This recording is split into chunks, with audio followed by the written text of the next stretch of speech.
You are listening to 94.3 my FM. मैं हूँ RJ Aditi और आज मेरे साथ हैं मिस्टर आशीष मोदानी एंड आज हम उनसे बात करने वाले हैं म्यूचुअल फंड्स के बारे में। प्रोफेशन से मैं चार्टर्ड अकाउंटेंट हूँ और पिछले 18-19 साल से मैं फाइनेंशियल इंटरमीडिएरी का काम कर रहा हूँ, जहाँ की मैं लोगों को समझाता हूँ, बताता हूँ कि आपको अपना जो फाइनेंस है वो कैसे मैनेज करना चाहिए, आपको अपने इन्वेस्टमेंट्स को किस तरह रखना चाहिए और म्यूचुअल फंड में इन्वेस्टमेंट किस तरह करना चाहिए। तो सर मेरा पहला सवाल आपसे ये है कि एक तरफ जो मार्केट है दैट्स ऑल टाइम हाई और दूसरी तरफ इंटरेस्ट रेट्स जो है एफडी पर वो काफी ज्यादा लो है, तो ऐसे सिनेरियो में आप क्या सजेस्ट करेंगे टू द इन्वेस्टर्स? देखिए, इन्वेस्टमेंट जहाँ तक मार्केट की बात है, मार्केट 40,000 पे भी ऑल टाइम हाई था, 45,000 पे भी ऑल टाइम हाई था, 50 पे भी और 55 पे भी है और आगे जो 60, 65, 70 पे भी ऑल टाइम हाई वो बनाता ही रहेगा। जो निवेशक मार्केट को देख के निवेश करेंगे वो हमेशा गलत डिसीजन लेंगे।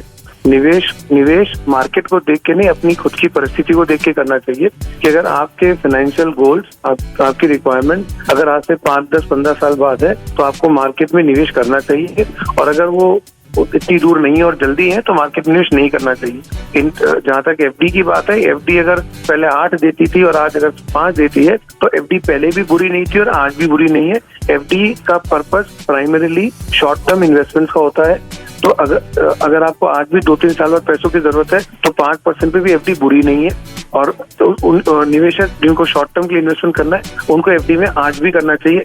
मार्केट में निवेश जहाँ तक हम इक्विटी मार्केट की बात करते हैं वहाँ निवेश तभी करना चाहिए जब आपको 5, 10, 15 साल अपने पैसों की जरूरत नहीं है और मार्केट को लेवल को देख के तो कभी भी इन्वेस्टमेंट का डिसीजन नहीं लेना चाहिए। सर मेरा दूसरा सवाल आपसे ये है कि कई बार ऐसा हुआ है कि हमने एक टर्म सुनी है जिसका नाम है एसेट एलोकेशन। तो लोग कहते हैं कि क्लाइंट जो है उसे बहुत क्लोजली वॉच करना चाहिए एसेट एलोकेशन को, तो how can an investor get it with mutual funds? ये सबसे पहली बात तो ये है कि म्यूचुअल फंड में जब निवेश करते हैं तो हमें उनको क्लोजली वॉच नहीं करना चाहिए।